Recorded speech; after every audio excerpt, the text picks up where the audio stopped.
Salut à tous, c'est Axel de testmobile.fr. Aujourd'hui, je vous propose une prise en main un peu particulière, un Nokia N8 en version rose, comme vous le voyez. Donc c'est un appareil officiel qui a été annoncé et qui est disponible dans le commerce. Alors je ne sais plus s'il est disponible actuellement en France. Je sais qu'il est en Angleterre, dans d'autres pays, c'est encore un petit peu flou à ce propos. Donc vous m'excuserez. Au niveau du contenu de la boîte, hop, on a la même chose qu'avec le N8, donc c'est pas mal du tout. On a le câble USB, micro USB, enfin ça c'est pour l'USB on the go, pardon, micro USB il est là. Ça c'est le HDMI, micro HDMI, enfin pas micro, c'est du mini HDMI. Les écouteurs intra-auriculaires avec télécommande et le chargeur. Donc ça c'est bon, c'est le contenu de la boîte, classique. On va passer à l'appareil. Alors, je ne vais pas faire un test de l'appareil pour une raison simple, c'est que c'est un N8 qui est juste rose. Après, sa particularité, c'est de tourner sur la toute dernière version de Symbian tactile, qui s'appelle Symbian Anna.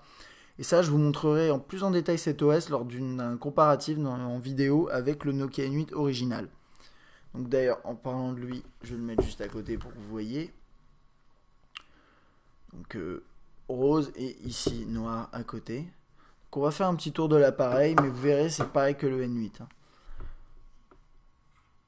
Donc ce qui est intéressant là-dessus, c'est que il est rose et les contours ici qui sont censés être, qui sont noirs sur le N8 noir d'ailleurs. Donc là ils sont noirs également. D'un moment on avait vu des visuels qui affichaient un contour comme ça qui était rose également et c'est pas le cas. On a toujours cet écran 3.5 pouces. En haut, les capteurs et la caméra pour la visio.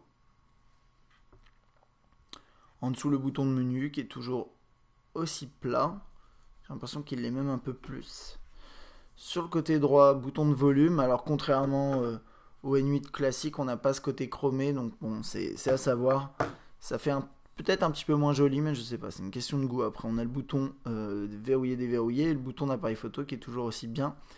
Concernant le bouton verrouiller déverrouiller, je trouve qu'il ressort un tout petit peu plus que le bouton sur le N8 classique, on va dire. Ouais, voilà. Voilà, on le voit bien. Hein. Et du coup, ça fait que c'est assez bien l'utilisation, ça accroche plus, c'est assez sympathique. En dessous, on a juste le port pour le chargeur, au cas où vous vouliez utiliser ce chargeur classique là, sinon vous utilisez du micro USB ici.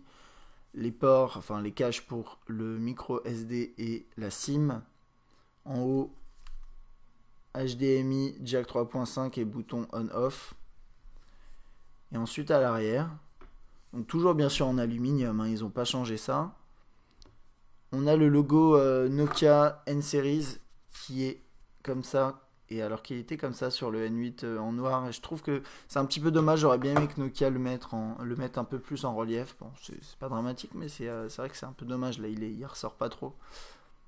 Et l'appareil photo, 12 mégapixels, Carl Zeiss avec flash au xénon, classique, hein, niveau spec c'est exactement la même chose. C'est vraiment plus un aspect qui est différent. Je sais pas ce que vous en pensez, moi je le trouve assez sympathique. Alors bon, il y en a qui vont dire c'est un peu plus féminin, c'est sûr, c'est vrai que je me vois pas trimballer un appareil rose comme ça, mais maintenant voilà, c'est une question de goût. Et c'est vrai que Nokia proposait le N8 en plein de différentes couleurs, donc ça c'est assez original.